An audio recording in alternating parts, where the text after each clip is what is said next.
Renovo meu boa noite a todos. Que Jesus, o nosso mestre amigo, esteja com todos nós, nos amparando e nos abrindo a mente para o entendimento dessa lição que hoje veremos, que está no capítulo 26º do Evangelho segundo o Espiritismo, dai gratuitamente o que gratuitamente recebeste. Hoje eu vou iniciar o capítulo, falando da cura. E domingo a Marina dá procedimento falando das preces pagas, é isso? Então quem quiser acompanhar o capítulo todo, domingo a Marina fala sobre preces pagas. Hoje então nós vamos falar sobre a cura. Todos nós somos espíritos eternos. Mas quando a gente está encarnado, a gente acaba se esquecendo disso. A gente esquece que a eternidade é um dom da alma e não do corpo. E nós queremos de todas as formas eternizar a vida no corpo. Então a gente quer estar sempre jovem, na esperança de se manter vivo. Aplica botox, faz um lifting, um rejuvenescimento facial. Mas, no entanto, e apesar de todos esses recursos, com o passar dos anos, o corpo vai dando sinais de desvitalização. E por mais que tenhamos esticado a pele, tem uma hora que a gente fica parecendo mais uma múmia do que um ser humano, Porque o corpo tem prazo de validade. Por mais que ele dure, o combustível se esgota. Como uma vela, que a gente acende o seu pavio e o pavio vai consumindo, e até que se acaba e a chama se apaga. Assim somos nós, que vamos esgotando o nosso fluido vital e nos aproximando para fazer a viagem de volta. Todos nós rejeitamos essa hipótese. Tem gente que nem fala a palavra morte, porque diz que atrai, que dá azar. Então, é melhor nem falar esse nome. Mas um pouco disso é porque nós trazemos em nós um pouco desse medo, temos em nós o instinto de conservação, mas também porque nós não possuímos uma espiritualidade bem consolidada, enquanto filosofia de vida, Falta para a maioria de nós a fé. Então, esse medo, ele tende a se agravar, passando a chegar assim num total descontrole, num verdadeiro pânico da nossa parte, quando nós somos diagnosticados com uma grave doença. Essa doença que ameace acabar com a nossa vida corpórea. E sejam crianças, jovens, adultos, idosos, até mesmo aqueles velhinhos que já estão fazendo hora extra, todos, sem exceção. Nós queremos sustentar a nossa vida no corpo físico. Morrer nem pensar. Então, diante de um grave diagnóstico, uma moléstia de difícil tratamento, nós gastamos o que temos e o que não temos para tentar a cura. E no desespero de nos curarmos, se a medicina se mostra incapaz de nos garantir a saúde, apelamos para tudo. Para curandeiro, macumbeiro, igreja evangélica, centro espírita, o que disserem para nós, vai em tal lugar que lá eles curam, a gente está indo atrás, E muitas vezes nós nos entregamos a aventureiros ou embusteiros que nem sempre possuem a melhor das intenções. Muitas vezes eles estão só em busca do dinheiro ou de outros interesses, promoção pessoal, fama, enfim. Esses médiuns ou charlatões estão em toda parte do mundo, não é exclusividade no Brasil, viu? E fazem da mediunidade, quando as têm, né? Porque não é sempre que eles têm, muitas vezes estão só fazendo um teatrinho, eles fazem disso um meio de vida, uma profissão, e um meio de ganhar a vida. O que está na contramão do Evangelho, que tem uma proposta feita por Jesus, que deveríamos dar de graça o que de graça recebemos. A mediunidade é, portanto, um empréstimo que nos é oferecido para que sejamos um instrumento intermediário do bem na Terra. Segundo o livro dos médiuns, médiuns curadores são aqueles que têm o poder de curar ou aliviar as dores pela imposição das mãos, pelo toque, pelo olhar, ou mesmo através de uma prece. Ou seja, eles utilizam a ação do magnetismo que possuem para realizar alguma melhora no estado físico dos encarnados. Portanto, na mediunidade de cura, a força magnética dos médiuns é juntada ao magnetismo dos benfeitores espirituais, que, em manipulando essas energias, eles ampliam a força delas, potencializando seus efeitos. E aqui precisamos lembrar que ter a crença na mediunidade de cura pode sim contribuir para a ação magnética. Por isso é preciso ter fé, esperança, conhecimento, sem nunca deixar de lado os tratamentos da medicina tradicional.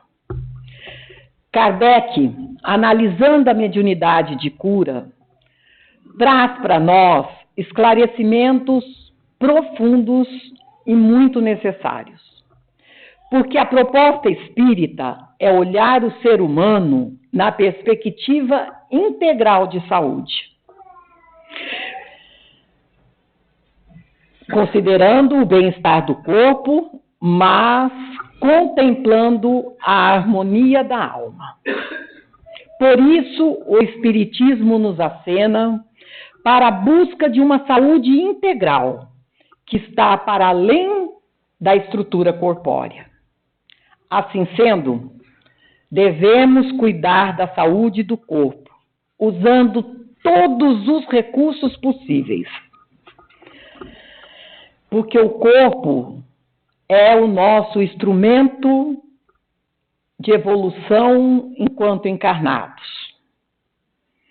Mas a doutrina espírita, de modo algum, coloca o corpo na frente da alma.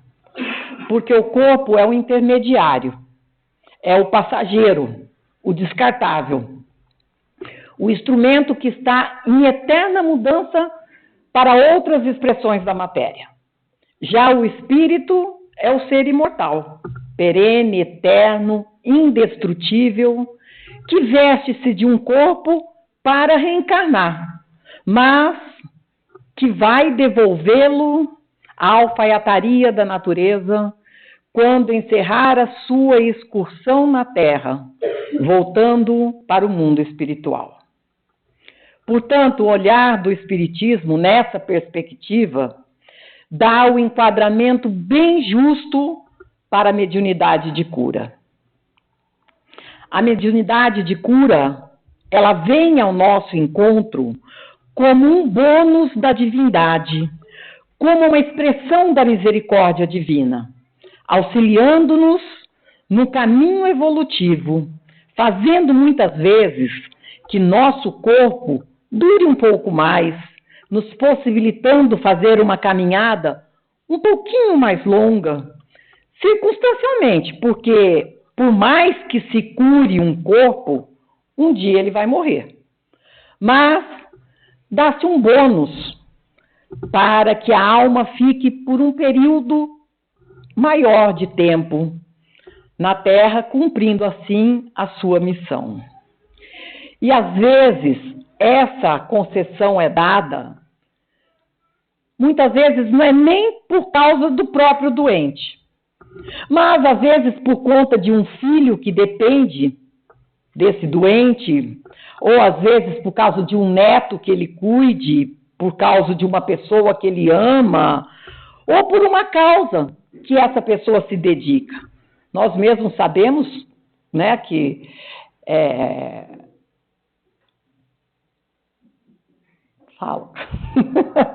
o nosso irmão Divaldo Pereira Franco diz que está aí já há algum tempo gozando desse bônus, né? Por estar fazendo uma obra maravilhosa, a ele é sempre concedido um tempinho mais, porque segundo ele já era para ter ido há algum tempo.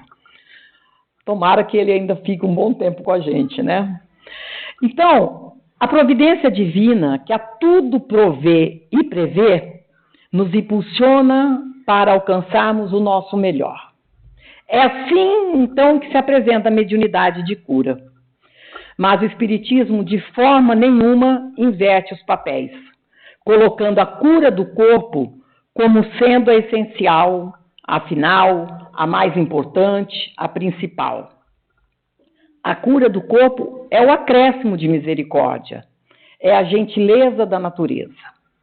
A proposta espírita, então, é a de iluminação do ser, é do fortalecimento e engrandecimento da alma. O corpo, por mais saudável que seja, um dia se desfaz. Assim sendo, quando as casas espíritas se apresentam, elas não acenam fazendo chamamentos para a cura do corpo físico. Elas sinalizam para a iluminação da consciência. É por isso que a proposta do Espiritismo, dentro das casas espíritas sérias, é a do Evangelho Terapia, ou seja, é do aperfeiçoamento do ser através dos estudos, pois os estudos há de banhar-lhe a alma. O Evangelho Terapia nos impulsiona para uma reforma moral, tratando as mazelas que trazemos na alma e promovendo, assim, a cura radical e definitiva da alma. Mas, de acréscimo, a casa espírita oferece a fluidoterapia, que é o PAF, que é a bioenergia, oferecida como bônus circunstancial, ajudando aquele que chega a ter um refrigério, retirando energias desestabilizadoras e aplicando energias salutares, dando um certo conforto para as suas aflições. O passe é uma ajuda a curto prazo. A evangelioterapia é a saúde a médio e longo prazo. O objetivo do Espiritismo é o refazimento da alma, atendendo, ainda que o corpo, através da bioenergia, do passe e da água fluidificada. E por que nós usamos a água? Porque a água é um ótimo condutor de força eletromagnética e absorve os fluidos sobre ela projetados. Ela conserva e transmite esses fluidos ao organismo doente quando ingerida. A água fluidificada expande os átomos físicos, ocasionando a entrada de átomos espirituais e que servem para ajudar na cura. Essa é a proposta espírita fundamentalmente. Mas a casa espírita, além disso, no tratamento de cura, ela promove reuniões especializadas no campo mediúnico, que, se valendo dos médios em desdobramento, atendem muitos necessitados, mesmo aqueles que não frequentam o centro. Atendem pessoas em estados terminais, que são aquelas pessoas que a medicina não tem mais o que fazer por elas e, às vezes, apresentam uma certa resistência aos medicamentos para a dor.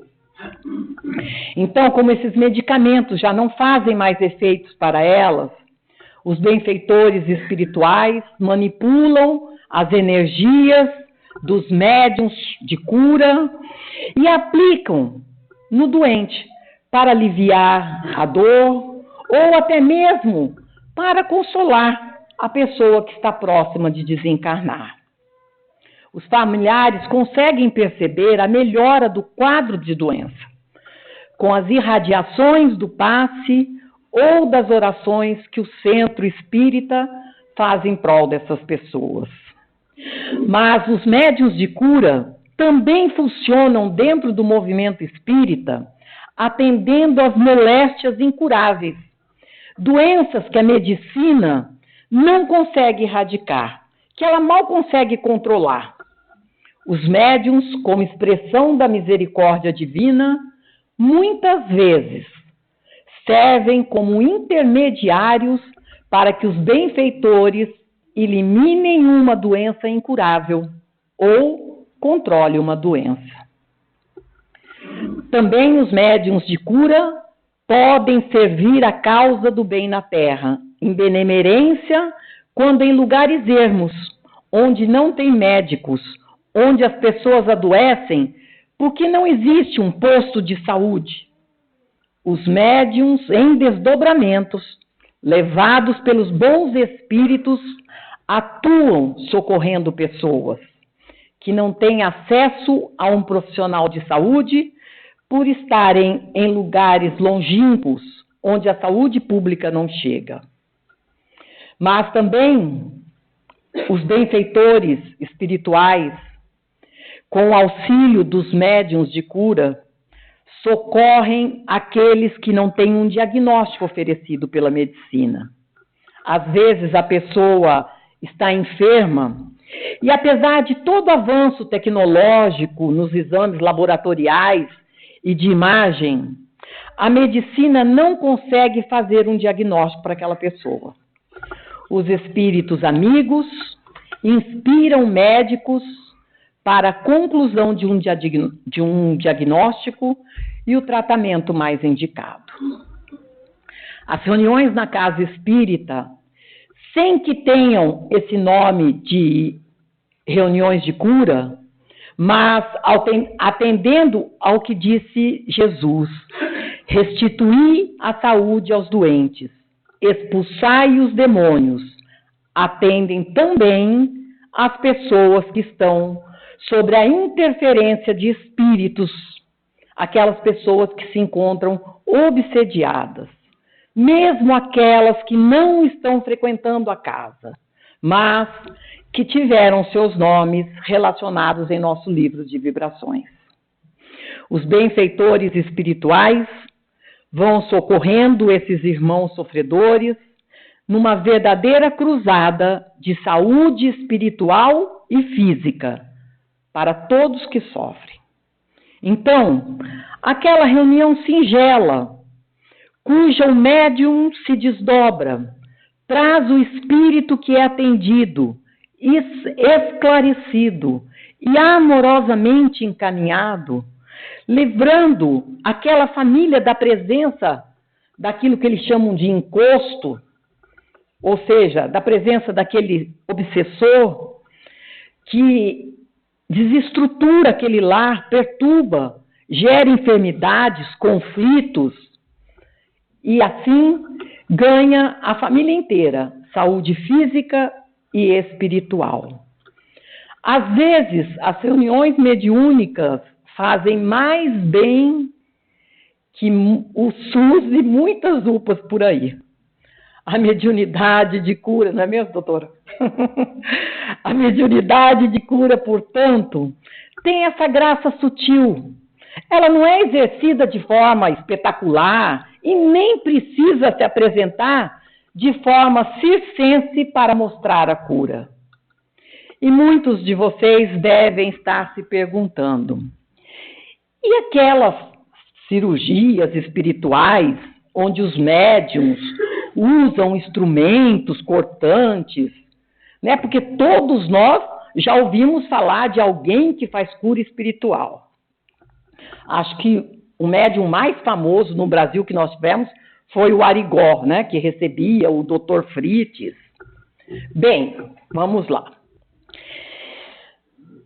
Muitos desses médiuns, nessas circunstâncias, eles serviram como elementos para pesquisa, porque as pessoas e também a academia, eles ficavam bastante assustados ao presenciarem esse tipo de tratamento, porque eram quebrados 4 cânones da medicina.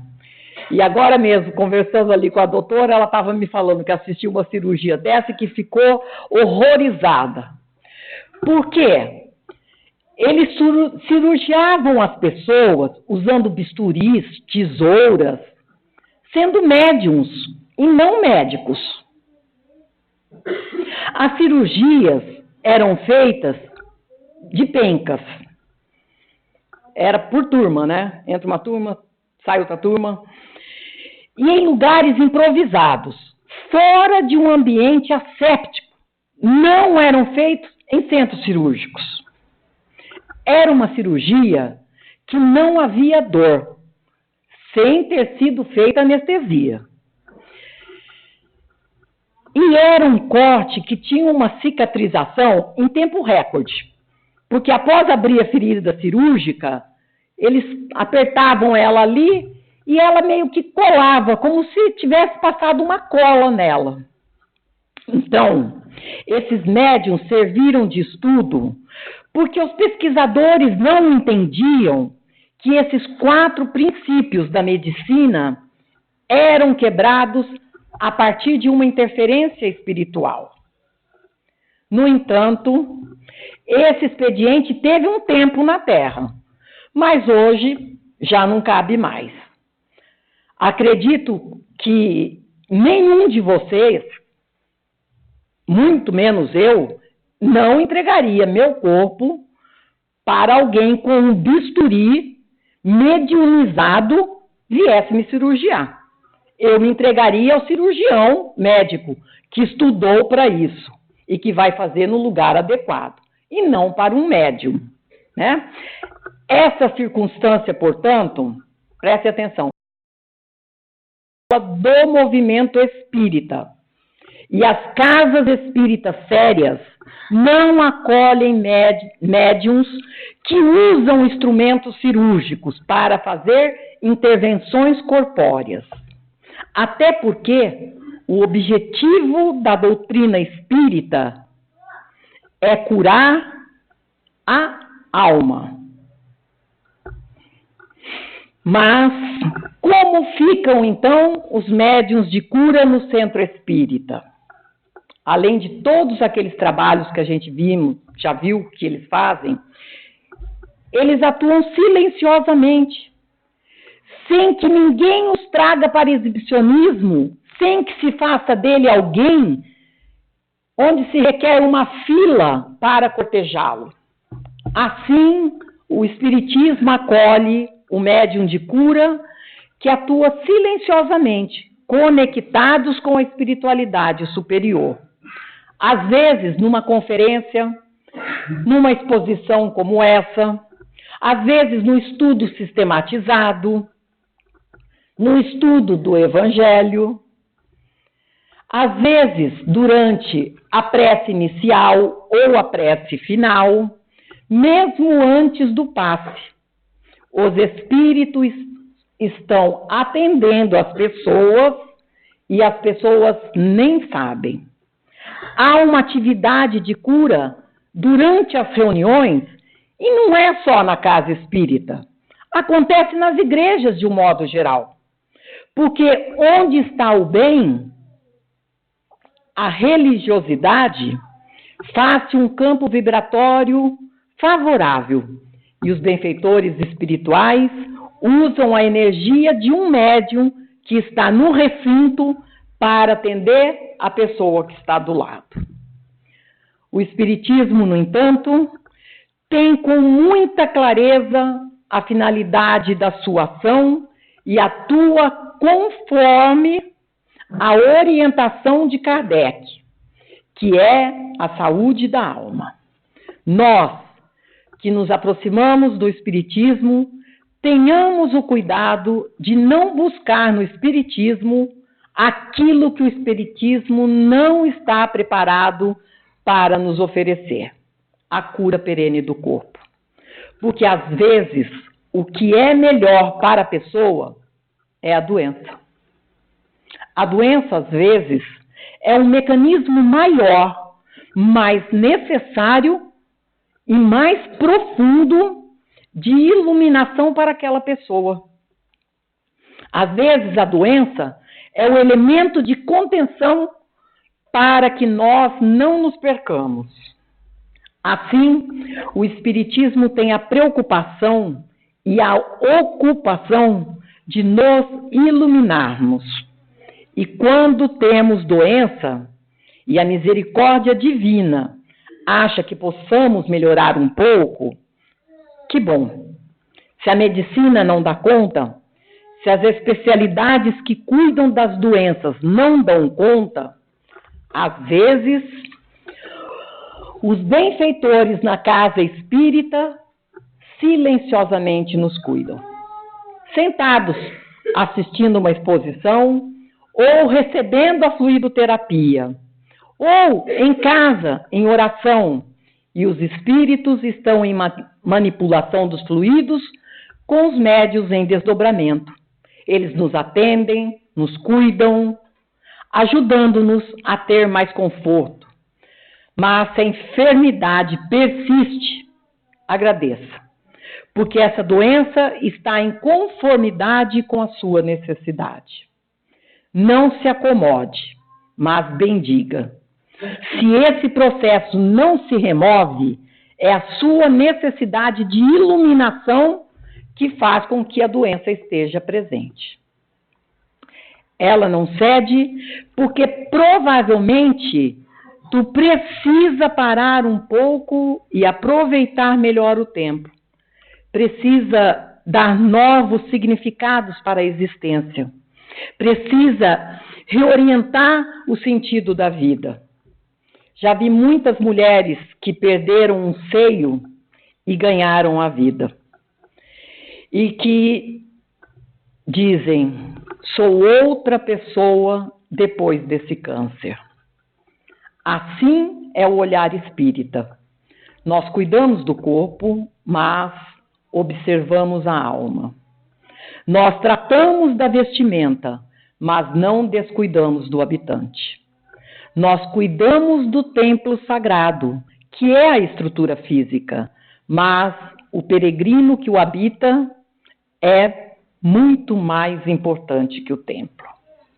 O Espiritismo, essa doutrina veneranda, que não nos acena com propósitos pequenos, que se reduzem a um corpo cuja medicina estética e todas as disciplinas que cuidam da saúde pode nos oferecer. A doutrina espírita nos convida a tratarmos da alma. E como médium de cura, não fiquemos orgulhosos porque aliviamos a dor de alguém. Alegremo-nos se as pessoas que estamos ajudando fisicamente conseguem estar aproveitando o seu corpo para cuidarem de sua alma. Falta Jesus nesses dias, e por isso a humanidade procura curar o corpo, mas anda esquecida de cuidar da alma. Ser espírita não é curar ninguém, é contribuir para que alguém trabalhe a sua própria cura. E eu vou encerrar com uma história que foi, na verdade, psicografada por Divaldo Pereira Franco, pelo espírito de Amélia Rodrigues, que trata-se da história da mulher hemorroíça. Conta-se que ela viera das terras distantes de Cesareia de Filipe. era considerada impura, pois há 12 anos um fluxo sanguíneo não a deixava.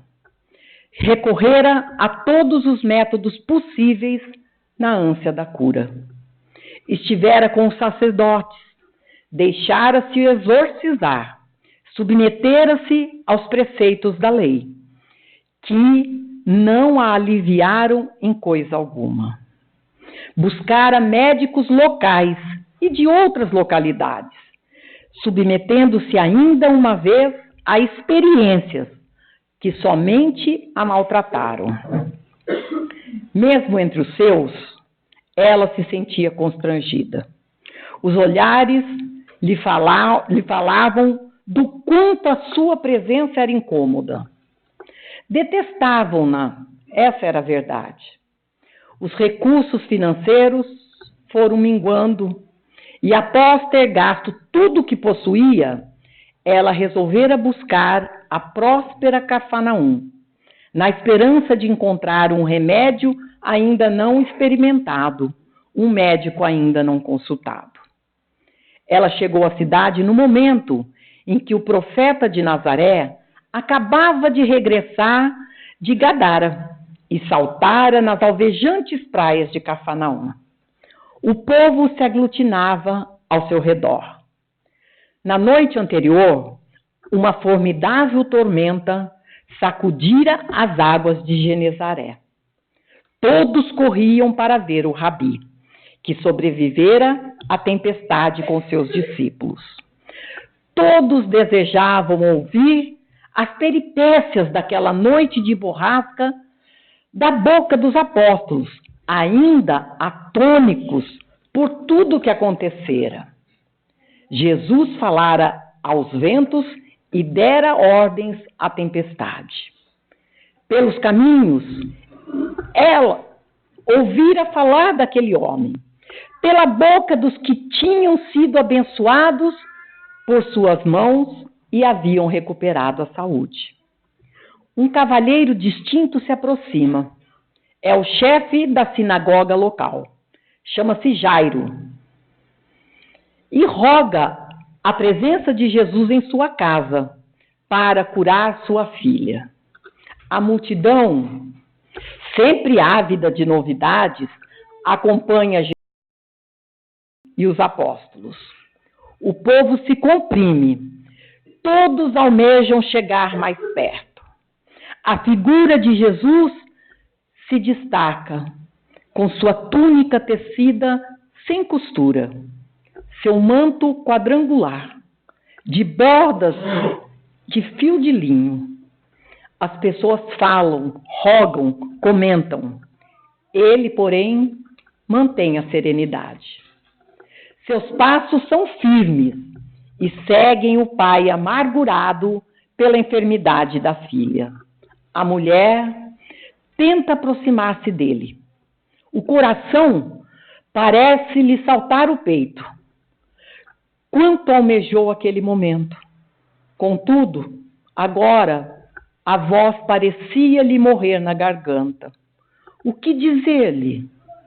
Como falar de sua desdita, expondo-se em meio a tanta gente? Ela já fora tão humilhada. As marcas da problemática orgânica lhe denunciavam a enfermidade. Estava descarnada, anêmica. Porém, ela acreditava nele.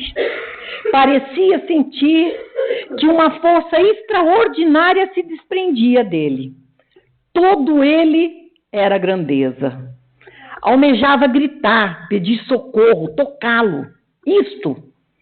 Tocá-lo seria suficiente para que se curasse. Então, numa rua estreita, enquanto a multidão se adensava cada vez mais, ela se aproximou por trás, alongou o braço esquálido e lhe tocou as vestes com as pontas dos dedos. Maravilha! O sangue estancou. A dor se foi. Uma sensação estranha a dominou. Sentiu-se renovada. Foram alguns segundos de êxtase. Logo, a voz dele se destacou na multidão. Quem me tocou? Os discípulos lhe dizem que é impossível saber, pois todos se apertam, se comprimem. Como saber quem o tocou? Ele insiste. Alguém me tocou, porque senti que saiu de mim uma virtude. Seu segredo fora descoberto. Ela se atira aos pés dele e confessa: fui eu, Senhor. Guardava a certeza que tocando-te as vestes recuperaria a saúde. Jesus a envolve em seu olhar e a sossega. Filha, vá em paz. A fé te salvou. Fica livre do teu mal. Lágrimas de júbilo a tomam. Os mais próximos indagam curiosos, desejando saber o que aconteceu. Ele se vai, enquanto ela permanece ali, imóvel. Passados alguns dias, ela voltou ao seu lar, do outro lado do mar. Os que a haviam conhecido anteriormente querem detalhes da cura, e ela não se cansa de repetir seu encontro singular com Jesus. No entanto, se recuperara a saúde do corpo, perdera a paz de espírito. Tudo em sua intimidade lhe dizia que ela deveria retornar para ouvi-lo, plenificar-se de luz. Ele era o enviado. Despediu-se dos amigos, dos parentes e retornou. Seguiu-o por toda parte, nas cidadezinhas próximas, na orla do mar, alimentando o espírito com as palavras dele, que eram fonte de vida. Então, ele foi preso.